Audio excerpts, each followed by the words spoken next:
We live in a wonderful world, and perhaps the greatest wonder of all is man himself. His body is a marvelous machine, precise and efficient.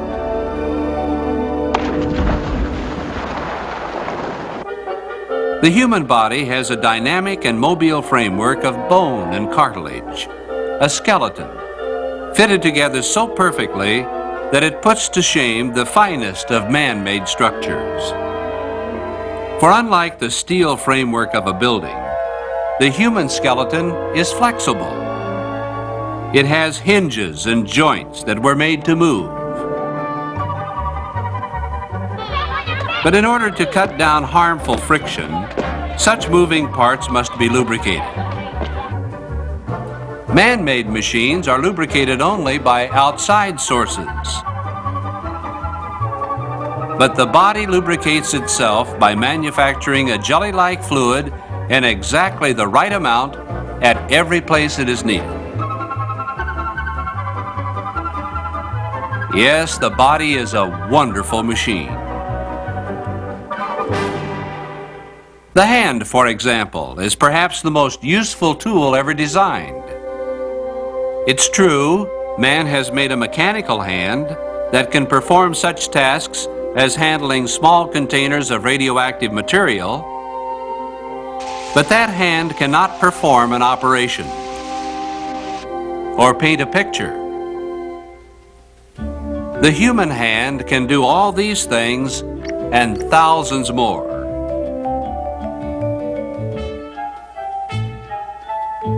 There's no doubt that the human body needed a hand, just like this.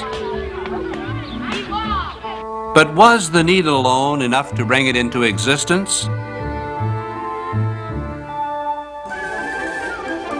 The body has a chemical plant, far more intricate than any man has ever built. The body's chemical plant changes the food we eat into living tissue. It causes the growth of flesh and blood and bones and teeth. Why, it even repairs the body when parts are damaged by accident or disease. The food we eat is changed into power for work and play. As this fuel is burned in the body's living furnace, energy is set free to drive the body machine. This part of us, which is like a remarkable furnace, helps to keep us warm in winter.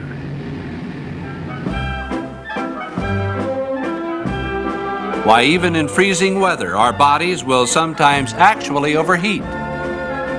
When this occurs, the body's own cooling system takes over. Drops of perspiration pour from millions of tiny sweat glands in the skin. With the help of this perspiration, the body's cooling system can keep our temperatures from rising for a limited time, even in heat that will fry a steak. The human body has an automatic thermostat that regulates both our heating and our cooling systems, keeping body temperature at about 98.6 degrees, except when a higher temperature is needed to fight disease. This automatic thermostat is located in the human brain. The brain is the center of a complex computer system more wonderful than the greatest ever built by man.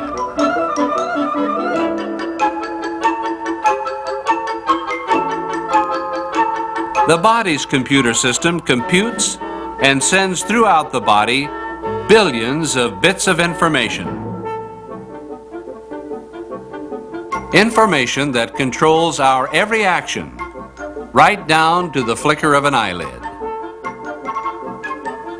In most computer systems, information is carried by wires and electronic parts. In the body, nerves are the wires that carry information back and forth from the brain. And in just one human brain, there's more wiring, more electrical circuitry than in all the computer systems of the world put together. Yes, it's a wonderful thing, this brain of ours. In fact, as you look this very moment, you're actually seeing with your brain. although, of course, the message is carried there from another marvelous structure, the human eye. Modern cameras operate on the same basic principle as our eyes. Like the eye, the camera has a lens that focuses the image that is coming in. If we focus the camera on an object and then change the distance between the camera and the object, the image blurs, and we must focus the lens again. This focusing has to be done by hand. But in your eye, the focusing is all done automatically. Strong muscles change the focus thousands of times every day, and we never even give it a thought. The opening in the front of the camera is called the iris. It opens and closes, controlling the amount of light that enters the camera. The camera's iris gets its name from the iris of our eye. The eye's iris operates automatically to adjust for different amounts of light. The less light, the wider the iris opens, and the more light, the smaller it becomes. Now, the pictures the eye gives us are not black and white. They're color pictures. And they're not stills, they're motion pictures. And they're not silent. They're sound pictures.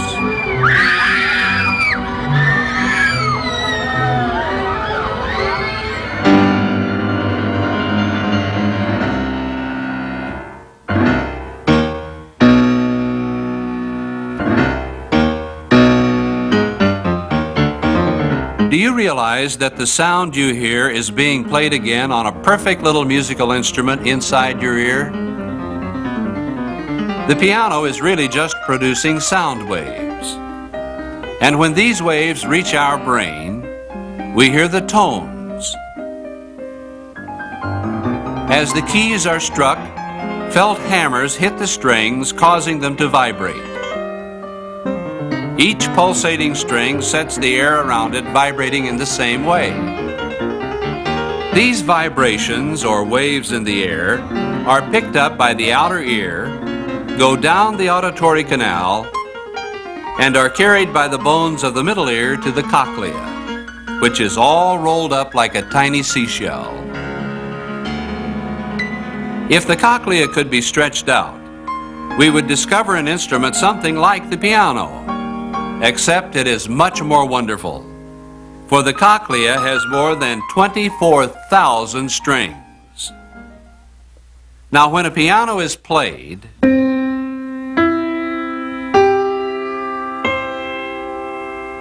the cochlea sends signals along the nerves to the brain where we perceive it as sound. Of course, the outer ear operates in air, but the cochlea is filled with a liquid. And transferring sound waves from air to a liquid is one of the most difficult problems known to science. In the ear, this problem is beautifully solved by the precise design of the middle ear with its two diaphragms of just the right size and three connecting bones that provide the exact leverage needed. Three tiny bones, called the ossicles, are just right to do the job that enables us to hear properly. But the wonder of these little bones is the fact that their size does not change from the time you are born. The ossicles of an adult and a child are the same size. As you grow and develop, every bone in your body grows and develops except your ossicles, and they are fully developed at birth. Can this be just an accident?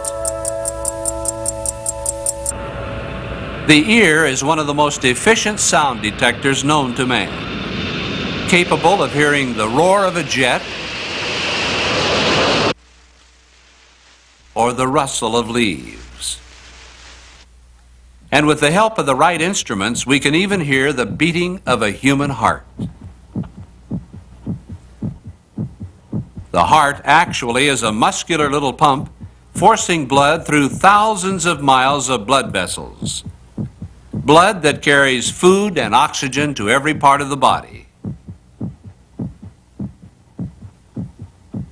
The heart pumps an average of 12 pints of blood every minute, and in one day pumps enough blood to fill more than 40 50-gallon drums. During a lifetime, it will pump enough blood to fill a string of tank trucks 70 miles long and beat 2,500 million times without a single shutdown for repairs. Yes, man has been given a wonderful body.